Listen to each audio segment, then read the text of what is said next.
안녕하세요. 밤을 잊은 철학 구독자 여러분, 저희 채널을 방문해 주셔서 감사드립니다. 오늘은 나이 들어도 자식과 잘 지내려면 어떻게 해야 하는지 법륜 스님의 말씀으로부터 지혜를 구해보도록 하겠습니다.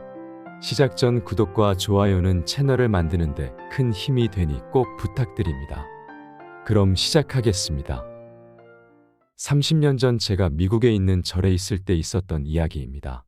그 절에 매일 와서 기도하는 노보살님이 계셨어요. 그분은 기도를 절대 빼먹는 법이 없고 저보다 더 열심히 기도를 했어요. 어느 날 점심을 먹고 노보살님과 잠깐 얘기를 나눌 시간이 생겨서 노보살님께 어떻게 기도를 하루도 안 빠지고 그렇게 기도를 열심히 하는지 물었어요. 그랬더니 노보살님이 저는 하루라도 기도를 안 하면 못 살 것 같아서 이렇게 죽기 살기로 기도를 합니다 라고 하는 겁니다. 노보살님의 얘기를 들어보니 이랬습니다. 결혼해서 첫째 아이를 낳고 둘째 아이가 뱃속에 있을 때 6.25 전쟁이 터졌어요. 남편이 전장에 나갔는데 사망 통지서가 날아왔답니다. 살 길이 막막해진 상태에서 아이 하나는 손잡고 아이 하나는 등에 업고 절에 가서 지극정성으로 관세음보살을 부르면서 기도를 했다고 합니다.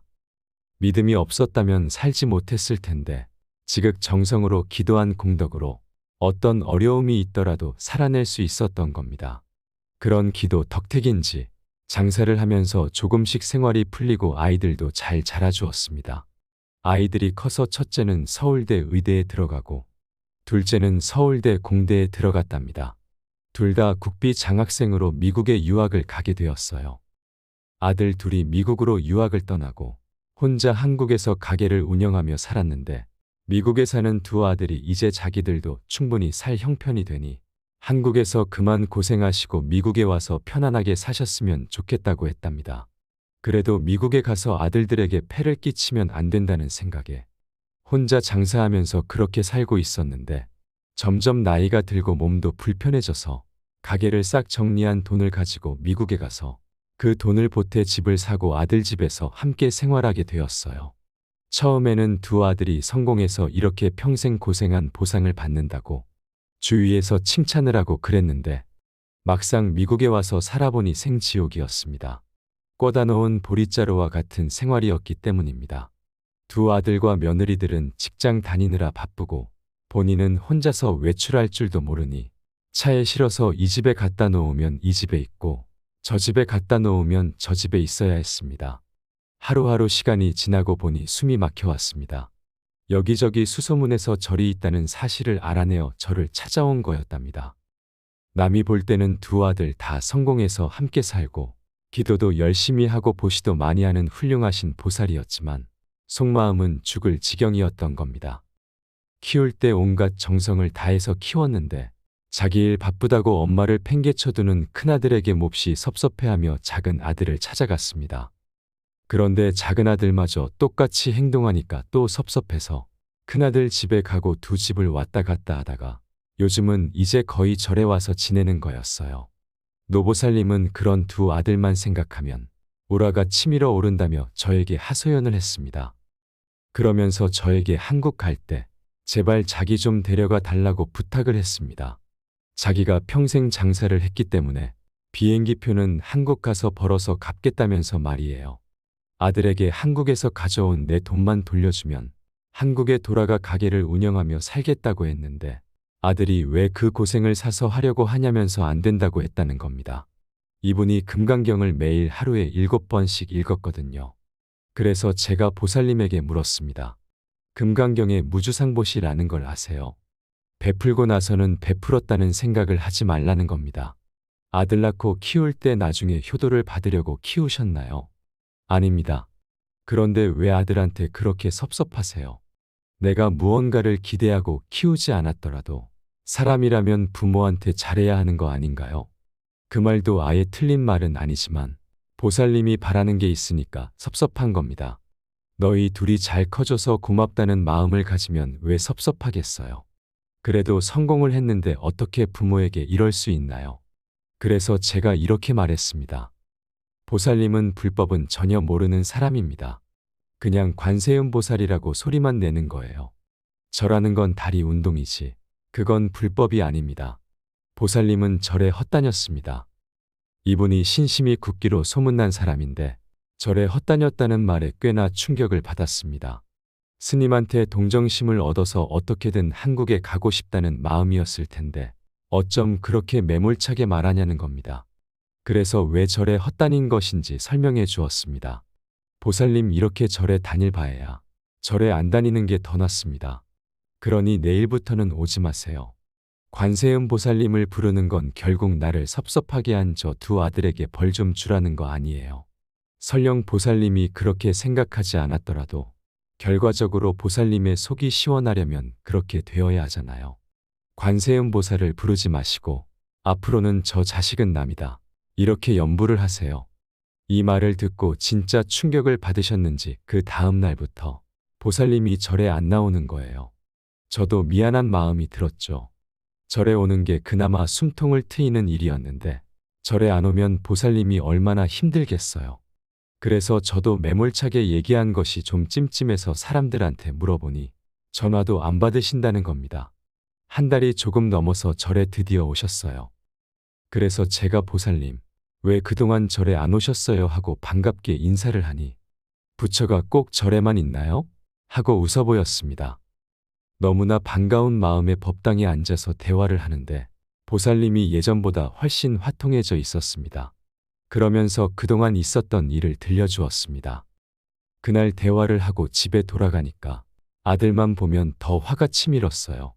그전에는 절에 와서 바람이라도 쐬면 좀 나았는데 이제는 절에도 못 가겠고 어떻게 보면 법사님도 얄밉고 어떻게 보면 법사님 말이 맞는 말 같기도 했어요. 제가 평생 절에 다녔는데 절에 헛다녔다는 말을 들었으니까요.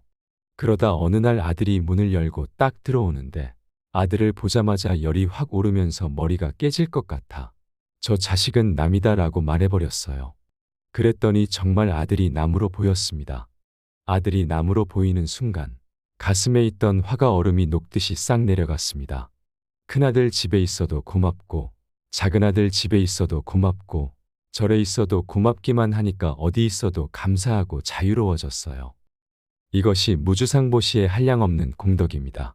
남이라면 누가 이 할머니를 이렇게 먹여주고 재워주고 여기저기 구경도 시켜주겠어요. 아들을 남이라고 생각하니까 엄청나게 고마운 사람이 된 것입니다. 이것이 바로 상을 버렸을 때 괴로움이 소멸되는 이치입니다. 금강경에 나오는 무주상보시는 도와주었다는 기억을 잊어버리라는 뜻이 아닙니다.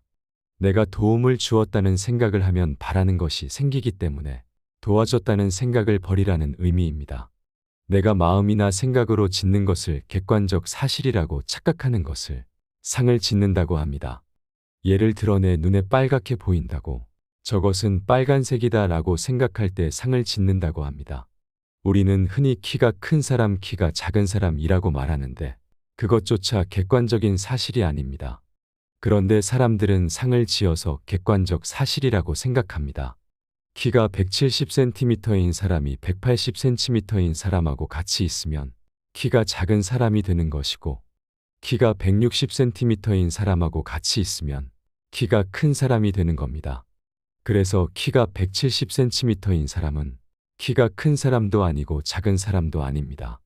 나이가 50세인 사람이 60세인 사람하고 같이 있으면 젊은 사람이 되지만 30세인 사람하고 같이 있으면 늙은 사람이 되는 겁니다.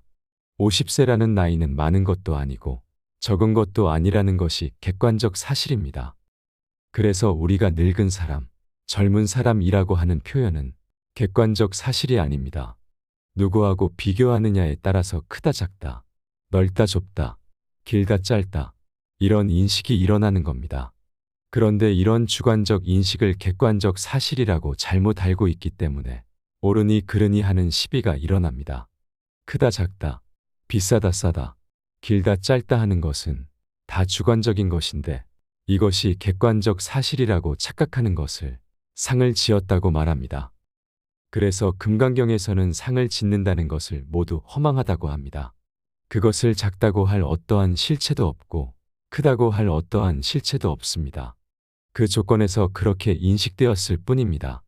크다고 할 수도 없고 작다고 할 수도 없다고 하니까 그럼 큰 것도 없고 작은 것도 없다는 뜻이냐고 물어볼 수 있습니다. 그런 뜻이 아닙니다. 우리는 항상 어떤 조건 속에서 인식을 그렇게 하게 된다는 뜻입니다. 어떤 조건이냐에 따라서 클 수도 작을 수도 있다는 겁니다. 어떤 조건 속에서는 크다 작다고 할 수 있지만 일괄적으로 크다 작다라고 말할 수 있는 실체는 없습니다. 마찬가지로 남을 돕거나 베풀고 나서 내가 베풀었다는 상을 짓지 말라는 겁니다. 괴로움이 생기지 않으려면 얻으려는 마음 없이 베풀고 사랑받으려고 하지 말고 사랑하고 이해받으려고 하지 말고 이해해야 합니다. 진리는 정해져 있지 않습니다. 우리는 무언가가 좋으면 또 그 좋은 것에 대해 상을 지어서 집착합니다. 그러니 언제나 상을 짓지 않도록 주의해야 합니다. 늘 있는 그대로 볼 수 있어야 합니다. 그럴 때 비로소 괴로움에서 벗어날 수 있습니다. 나의 무지를 깨우치면 나의 괴로움이 사라지고 나의 괴로움이 사라지면 다른 사람에게 도움이 되는 일을 할 수 있다는 것입니다. 내가 베풀었다고 생각하면 왜 괴로움이 생길까요? 내가 이만큼 했으니 나중에 갚아주겠지. 이 정도 했으면 고마워하겠지. 라고 기대하는 마음이 생기기 때문입니다. 내가 너를 도와줬다. 내가 너를 구제했다. 이렇게 생각할 때는 늘 기대하는 마음이 뒤따르게 됩니다. 기대하는 마음은 곧 괴로움으로 돌아옵니다. 그래서 베풀었다는 생각을 하지 말라는 것입니다. 오늘 들려드린 법륜 스님의 지혜의 말씀이 여러분의 마음을 더욱 편안하게 하시는데 도움이 되기를 바랍니다. 이상으로 밤을 잊은 철학이었습니다. 철학이 있는 여러분의 삶을 응원하겠습니다.